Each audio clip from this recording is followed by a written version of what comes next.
હા, મારું નામ છે તે મુકેશ યુ તેવા, રેસિડન્ટ મારું ભરૂચ છે. 2024માં મને થોડી તકલીફ ઊભી થવાથી એનું સંપૂર્ણ diagnosis Baroda heart hospital Baroda ખાતે થયેલું. એમાં ડૉક્ટરની એડવાઇસ પ્રમાણે સીટી એન્જિયોગ્રાફીની એક એડવાઇસ આપવામાં આવેલી અને 2024માં એક બ્લોક આવેલું. ત્યાર પછી ડૉક્ટરની એડવાઇસ એન્જિયોગ્રાફીની હતી, પણ મેન્ટલી હું પ્રિપેર નહોતો એના માટે. ત્યાર પછી 18/6/2026ના રોજ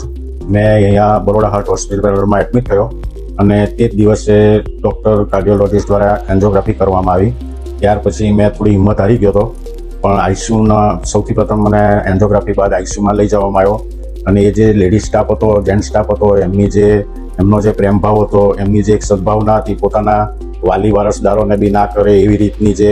એમને અમારી જે દયા રાખી, છોકરી જેવા વર્તન કરે, એનાથી અમે માનસિક પ્રિપેર થયો ને માનસિક પ્રિપેર થઈને મને એવું થયું કે હવે એન્જિયોપ્લાસ્ટી કરવામાં આવ્યું વાતો નથી અને સંપૂર્ણ ડૉક્ટરનો સ્ટાફ પણ એટલો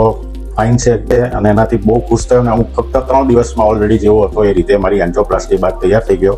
અને મેં આરોગ્ય ખાતામાં સેનેટરી ઇન્સ્પેક્ટર તરીકે પ્રાથમિક આરોગ્ય કેન્દ્રમાં 43 જણના સ્ટાફમાં બી આવું વર્તન ને આવી એટીટ્યુડ આવા સ્ટાફ જોયો નથી અને 70 વર્ષની ઉંમરમાં બી આવો સ્ટાફ મેં હજુ બીજી હોસ્પિટલોમાં પણ નથી જોયો. એટલે બહુ ગૌરવની વાત છે કે આવો સ્ટાફ